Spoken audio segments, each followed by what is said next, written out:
It's called nutrition therapy. We have much more on that on our video series called The Bible and Health, if you want to get a whole lot more on that topic.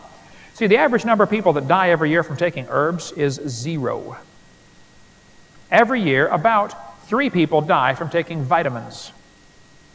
Every year, about 320 people die from taking over-the-counter drugs. About 9,000 people die from foodborne illnesses. And every year, 90 to 110,000 people die from taking correctly prescribed drugs. This is not counting the incorrectly prescribed. This is those that they told you to take, and you took it and you died. Twice as many as died in the Vietnam War in 10 years die every year from taking correctly prescribed drugs. There are also 2 philosophies of government. We get into more of this on video 5, but one's based on evolution, which says laws come from man's opinion, the rights are granted by the government, and the government should be the all-powerful provider with welfare and everything else. It's called a democracy. Democracies are dangerous forms of government. They always become dictatorships. And they also always talk about this, universal health care. Well, 70 to 80% of all health care costs in America are from self-induced problems. If you want to take drugs and drink alcohol and smoke, that's your business. But if you want me to pay for it when you get sick, that's my business. I've not had any health insurance for 16 years. I've got to watch out for my health. I've got to live in this body the rest of my life. Okay. I don't have it because, I don't want to have it. We just got a bunch of people on staff. We're not going to get it for me until I get it for everybody. And we just tell people, hey, look, take care of your own health. It's a whole lot cheaper. You can save a bunch of money if you don't do all those things that cause bad health. Take care of your own. If we're going to have universal health care, why don't we have universal auto care? I mean, if you run your car into a tree, the government buys you a new car. You back into somebody in the parking lot and scratch it, hey, that's okay, the government will fix it. You blow up your engine because you forgot to change oil, that's okay, the government will fix it. Why don't we have universal house care? See, if you've ever owned a house and rented it out to somebody else, you will understand. How many know what I'm talking about? Renters just don't look at it the same way owners do they? And when it's your responsibility to take care of your health, you'll take care of it. And when you bought the car, you won't back it into a tree and laugh about it. You'll cry when you hit the tree. The other philosophy of government is based on creation, which says laws come from the Creator, rights are unalienable, and the government should be limited. It's called a republic. More on that on video number 5. We could talk about that for 2 hours. Genesis 1:30, and we'll quit here.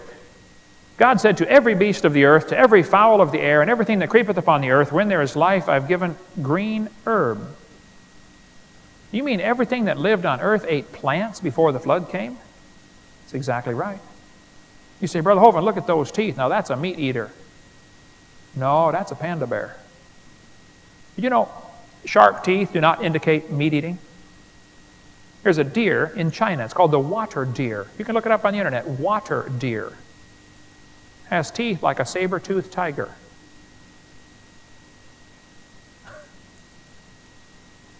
You look at a saber-tooth, oh, wow, that's a meat eater. No, that's a vegetarian, okay? How about that one? Now, that's a meat eater. Look at those sharp teeth, Hovind. No, sorry, that's a fruit bat. How about that one? That's a meat eater. No, that's a vegetarian monkey. There's a lion that refused to eat meat all of its life. Lived to be 11 years old. It was used in movies as an actor. Finally got killed in an accident on the movie set. Refused to eat meat of any kind. After the flood's over, Genesis 9, God blessed Noah and the boys and said, go have a bunch of kids. And boy, they did too. Here we are. He said, and the fear of you and the dread of you shall be upon every beast of the earth. You know the first change after the flood? Animals became afraid of man. They weren't afraid before.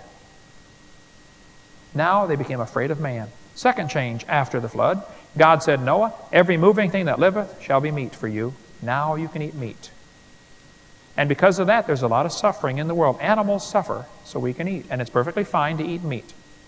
But God made a perfect world, and man destroyed it. Man brought death and sin into this world.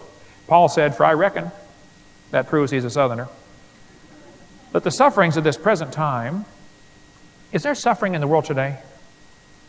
Lots of it. The whole world's filled with groaning and travailing and pain. Charlie Darwin said, I'm bewildered. I had no intention to write atheistically. But there seems to be so much misery in the world. Charlie couldn't understand why God made a world with suffering. Charlie, God didn't make a world with suffering. But Charlie Darwin thought, from the war of famine and nature and death, war of nature was from famine and death, the most exalted object we're capable of conceiving. Wait a minute.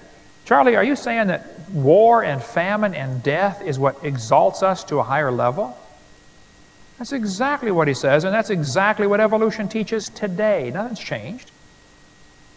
Death is the hero of the plot for the evolutionist. The Bible says God made a perfect world. Man wrecked it. By one man, sin came into the world, and death by sin. It was Adam's fault. You can't blame a wrecked car on the manufacturer. Send a picture to the manufacturer of a wreck and say, hey, why did you build a car like this? It didn't look like this when it left the factory. Today, folks, we are living in a junkyard. I like living on planet Earth, and Knoxville's a beautiful place, but I'm telling you, folks, this is nothing compared to what Adam and Eve saw. This is a junkyard. But God's going to fix it back. Someday the wolf shall dwell with the lamb, the leopard shall lie down with the kid and the calf and the young lion and a fatling together, and a little child shall lead them. A little child's going to lead a leopard or a lion? Hey, Mommy, look at the big kitty I found. Can I keep the kitty, Mommy? Sure, honey. Put the big kitty in the backyard and give her some grass. You say, Hovind, lions don't eat grass. Oh, they will one day.